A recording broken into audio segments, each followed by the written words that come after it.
If you're ready to turn your spiritual hobby into a business, I'm going to teach you the 3 steps to get there. Hi, I'm Nikki Novo, and I'm a full-time spiritual mentor. I do soul readings and have a wait list of more than 1,000 people on that wait list. So I'm here to tell you that if you've been called down some weird spiritual rabbit hole, it is absolutely possible for you to make it full-time work, and that you're not crazy if you're feeling called to doing this full-time.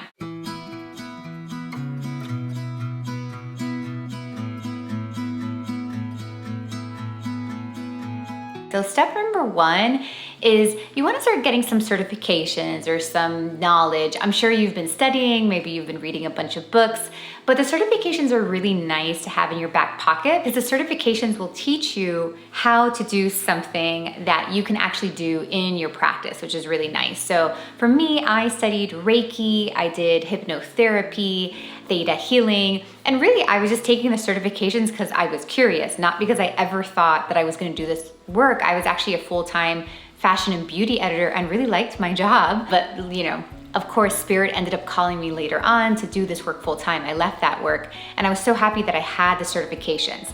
There's tons of different certifications.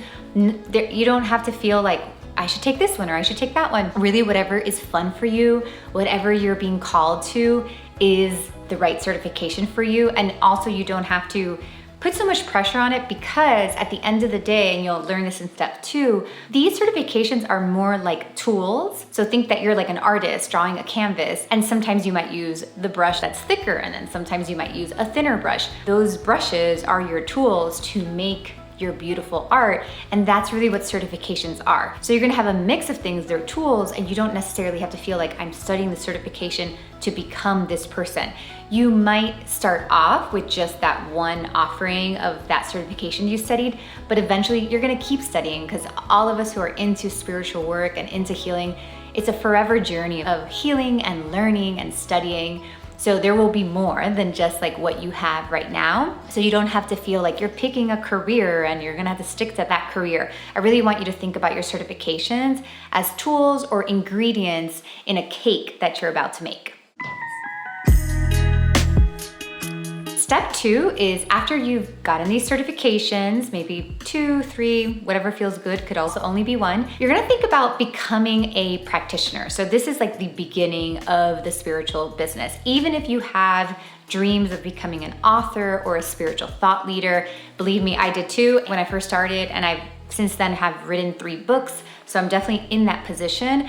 But I would say that I feel so confident in doing the bigger stuff, the content, the social media, the books, because of all the one-on-one experience that I've had with clients. So being a practitioner means you are working one-on-one with that client. You have some sort of session, some sort of service that you're offering them. A good example even is like a doctor, or think about your dermatologist or an acupuncturist, right? Like you come for a session. So as healers, we also have sessions. In my business, my one-on-one session are my soul readings. In your business, it'll be something different, and it'll be based off your own personal healing journey and your certifications. But this is so important because this is where you really learn about your person, and it will help you make bigger things that create more of that like online spiritual business you might be considering. So once you know your person one-on-one, you can make books and courses and products that you know that they will love because you have been working with that person one-on-one. And even the good thing too is you can make money right away. So if you're like, okay, I'm gonna do these readings and I'm gonna charge this much, it's not a huge commitment. A person will just do like a one-time session with you, and you can start growing right away. Even if it's just a side business to what you are currently doing, starting there is a great place to start.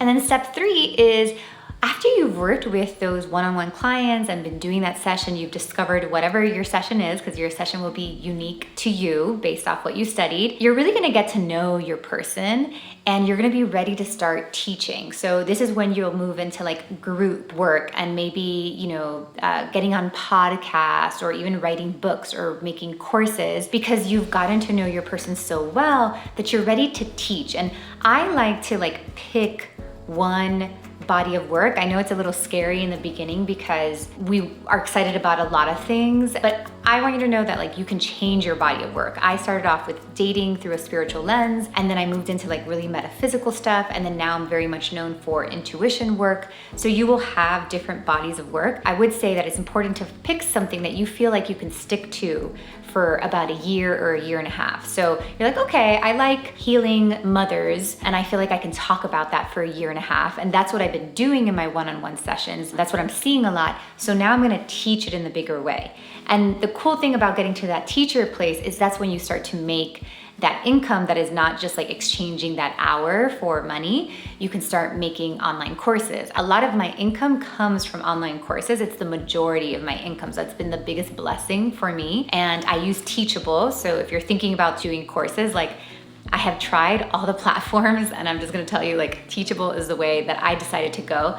That's where I make the majority of my income because I have learned from those one-on-ones how to expand and how to teach in a bigger way. You can also, of course, teach in person, so maybe in like local spots in your town. And then ultimately that thing that you're teaching will be what you message in a book, on podcast, products, maybe journals, maybe a deck of cards, but that all stems from these like steps, if that makes sense. So I'm just trying to give you a bit of the path. If you'd like to leave me a comment and let me know like where you think you are in the steps. Are you in certifications? Are you maybe ready to start to see those clients and that one-on-one? Or are you ready for stage number 3, which is teaching in a bigger way? Okay, I hope that was helpful. And if you're interested more about the money and how do you make full-time income, how do you get clients through the door, I'll be talking about that in my next video. See you there.